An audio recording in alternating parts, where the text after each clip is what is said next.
네, 안녕하세요. 예, 소개받은 지스트의 김진호 교수입니다. 저는 오늘 전력시장 혁신과 관련해서 어, 수요 측면에 어떤 혁신이 필요할지, 어떤 혁신이 예상되는지, 그런 관점에서 말씀을 좀 드리도록 하겠습니다.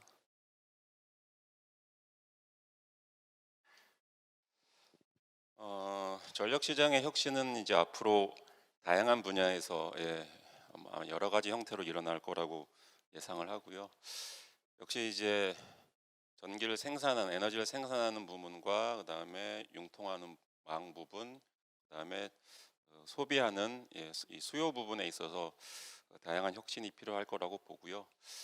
이 슬라이드는 그래서 우리가 탄소 중립을 이제 실현하고 성공적인 에너지 전환을 위해서는 수요 쪽의 혁신, 소비 쪽의 혁신이 역시 가장 중요한 수단 중에 하나라고 생각을 하고요.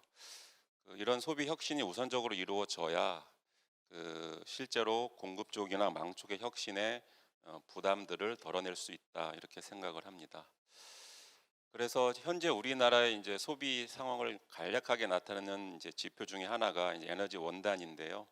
여기 보시면 에너지 원단위가 많이 꾸준히 향상되고 있긴 하지만 선진국 대비 에너지의 효율, 소비의 효율을 우리가 더 이제 늘려야 되는 상황이다 이렇게 말씀드릴 수 있겠습니다.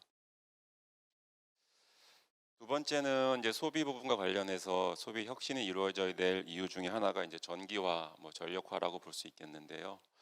결국 이제 저탄소나 무탄소 전원을 기반으로 에너지를 소비하는 이런 전기화가 앞으로 상당히 중요하고 탄소 중립에 있어서는 반드시 우리가 가야 될 그런 이제 경로라고 생각을 합니다. 따라서 이런 이제 전기화에 있어서 결국 우리가 어떤 식으로 전기화를 이룰 것인지에 대한 이제 고민이 필요하고 그런 관점에서 이제 소비의 혁신, 수요의 혁신이 필요한데 특히 소비의 혁신 중에는 소비의 유연성이라고 하는 디맨드 플렉서빌리티가 되게 아주 중요하다고 생각을 합니다. 그래서 결국 이제 미래에 재생에너지가 주력 전원이 되게 되면 어쨌든 재생에너지가 여러 가지 기술과 결합을 해서 급전 가능성을 조금씩 높여가긴 하겠지만 여전히 변동성 전원인 것은 맞기 때문에 공급이 불안정하고 불확실한 상태에서 어떻게 수요가 플렉서블하게 그 공급을 이렇게 맞춰가느냐 이런 디맨드 플렉서빌리티가 상당히 중요할 거라고 생각을 하고요. 그런 측면에서 소위 이제 플렉슈머라고 하는 플렉서블한 컨슈머 제너레이션과 컨섬션을 동시에 하면서 플렉서빌리티를 제공할 수 있는 이런 제3의 엔티티의 등장이 앞으로 많이 활발해질 거라고 생각을 합니다. 아래 그림은 이제 전체 에너지 중에서 이제 전력이 차지하는 비중인데 최종 에너지에서 우리나라가 한 20% 약간 넘는 이제 수치를 계속 보여오고 있고 이게 나중에 전기화가 어느 정도까지 될지는 모르겠지만 현재 수준의 한 2배 정도 된다고 하면 최종 에너지 기준으로 한 절반 50%는 전기 에너지가 담당할 걸로 생각을 합니다. 그래서 이제 전력 시장의 혁신 가운데 수요의 혁신에서 첫 번째 중요한 것은 이제 에너지의 효율을 높이는 거고요. 이건 아까 말씀드린 에너지 원단위를 우리가 지속적으로 이제 향상해야 될 거라고 보고요. 오늘 주로 말씀드릴 거는 이제 이 내용보다는 수요의 유연성을 어떻게 우리가 확보할 것인가, demand side flexibility에 대해서 좀 간단하게 말씀을 드리고 싶은데요. 우선 수요가 유연해야 된다는 그 명제에 있어서는 대부분 동의를 이제 하실 거라고 생각을 하고 이제 어떻게 유연성을 이제 확보할 것인가, 어떤 방식의 유연성이 필요한 것인지에 대해서는 제가 몇 가지로 한번 정리를 해봤는데 첫 번째는 이게 이제 트랜잭티브한 디맨드 플렉서빌리티여야 된다는 겁니다. 그래서 그 이제 거래가 가능하고 거래가 아주 유연하게 이루어질 수 있는 그런 조건 하에서 이런 수요의 유연성이 확보가 돼야 되고 두 번째는 이제 로컬라이제이션이라고 해서 수요와 공급이 지금처럼 수요지와 공급지가 이렇게 분리되어 있는 구조에서는 유연성을 갖는다 하더라도 별 의미가 없고, 수요와 공급이 동일한 사이트, 적어도 인근 사이트에 같이 있는 상황에서 디맨드 플렉서빌리티가 확보될 때 전체 시스템의 효율성이 높아진다고 보고요. 세 번째는 섹터 커플링이 가능한, 섹터 커플링을 서포팅할 수 있는 그런 수요 유연성이 필요하고, 마지막은 전기화 관점에서 활용 가치가 높은 그런 유연성 수요가 필요하다고 생각을 합니다. 그래서 섹터 커플링 이슈가 이제 되게 중요하고, 특히 그 현재 이제 섹터 커플링이 여러 가지로 이제 정의되지만 결국 에너지 시스템을 통합한다는 관점이 섹터 커플링의 가장 정확한 정의가 아닐까라고 생각을 하고요. 이런 에너지 시스템 통합, 에너지 시스템 인티그레이션 관점의 섹터 커플링은 그 에너지 섹터와 다른 섹터 사이의 커플링도 존재하고, 에너지 섹터 내에서 수요와 공급의 다양한 섹터 커플링도 이제 필요하다고 봅니다.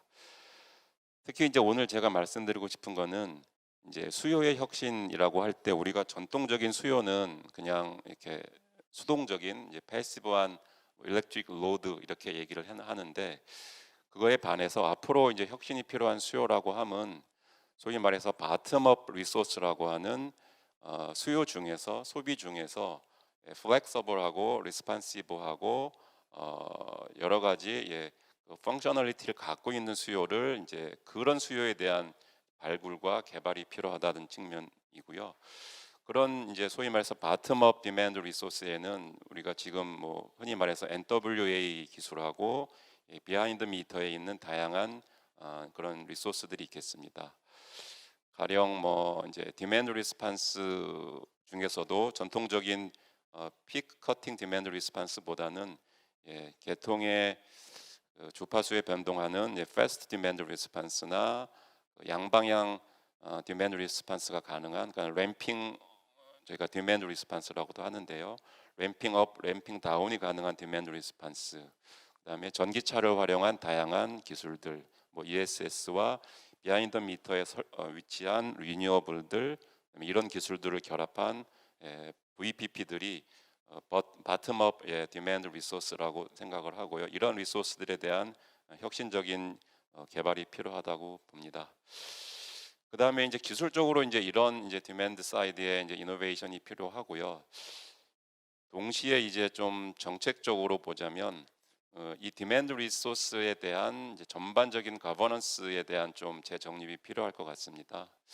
그래서 현재 우리나라는 그 전력거래소가 중심이 돼서 ISO 중심의 디맨드 리스판스가 대부분을 차지하고 있습니다. 그래서 전력 계통의 신뢰도를 주로 목적으로 하고 있고, 도매 시장 체제 하에서 도매 시장의 인센티브를 가지고 디맨드 리스판스를 하고 있는데, 반면에 이제 소매 측면에서 유틸리티 또는 이제 리테일러가 이런 디맨드 리스판스를 활발하게 하고 있는 해외 사례들이 대부분이고, 따라서 우리나라에서도 현재 이제 ISO 중심의 디맨드 리스판스를 향후 디맨드 리스판스 이노베이션 측면에서 보면 다양한 바텀업 리소스를 갖고 있는 바텀업 디맨드 리스판스의 그 컨택 포인트가 있는 리테일러 사이드에서의 활발한 이노베이션이 필요하고, 이런 이제 ISO의 디맨드 리스판스와 리테일러 유틸리티의 디맨드 리스판스가 균형 있게 저는 이제 발전해야 된다고 생각을 합니다. 실제로 이러한 이제 좀 혁신적인 디맨드 리스판스나 디맨드 이노베이션이 이제 우리가 그런 자원들을 갖게 되면 소위 말해서 이제 재생에너지의 그 초과 발전, 오버 제너레이션 문제를 해결하는데 이런 기술들이 쓰일 수 있고요. 현재 다양한 기술과 제도들이 실증이 되고 있습니다. 그래서 전기차를 중심으로 한 모빌리티 섹터, 그다음에 히트 펌프, 그다음에 수소 또는 전기 보일러 등과 같은 다양한 섹터와의 커플링을 통해서 이러한 이제 디맨드 사이드 이노베이션이 전체 전력 계통 안정화에 기여할 것으로 생각을 합니다. 두 번째는 우리 시장이 이제 내년 2월을 이제 시작으로 새로운 시장을 이제 시작하게 되는데요. 여러 가지 시장이 도입이 됩니다. 그 중에 하나가 뭐 2월 달에는 아니지만 향후 이제 양방향 시장으로 우리 시장이 전환이 되고 결국 이제 수요도 이제 현재와 같이 예측에 의한 이제 개발이 아니라 수요 입찰을 통해서 전력 시장에 본격적으로 참여하게 되는데요. 이럴 경우에 디맨드 사이드에 대한 이제 이노베이션이 반드시 필요하고 그런 것들을 통해서 전체 시장의 효율성을 높일 수 있을 거라고 봅니다. 또한 디맨드 사이드 비딩을 하는 이제 리테일러 입장에서는 당연히 이제 겪게 되는 이제 위험이 존재합니다. 이런 재무적 위험이 존재할 때 이 위험을 관리하는 수단으로서 디맨드 사이드 이노베이션이 활용되고요.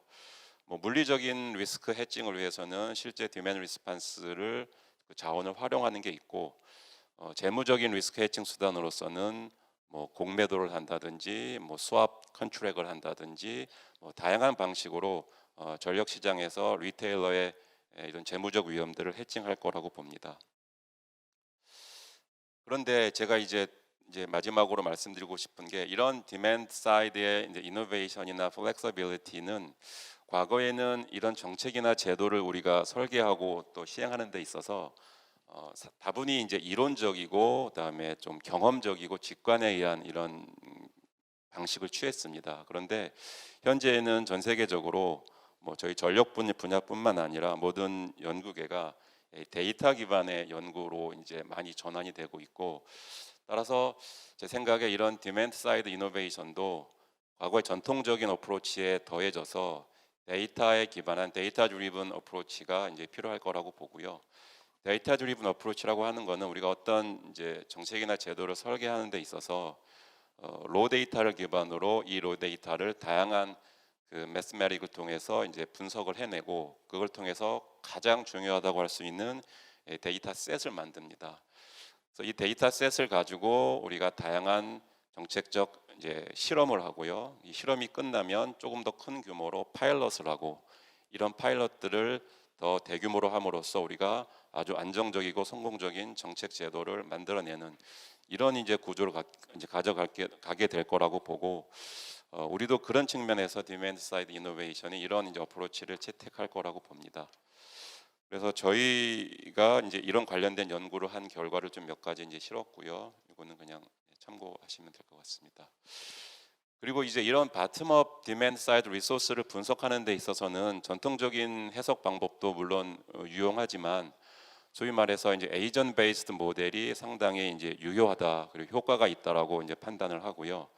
현재 이런 이제 작은 규모의 기술들, 작은 뭐 전기차라든지 뭐 스몰 리뉴어블이라든지 아니면 뭐 스몰 ESS와 같은 이런 나중에 향후에 이제 대부분의 이제 많은 양의 이제 자원 기술들이 등장할 이런 기술들을 분석하는 데 있어서 어떻게 이 기술들이 이런 자원들이 이렇게 비헤이브 할지를 이제 우리가 모델링하는 게 필요하고요.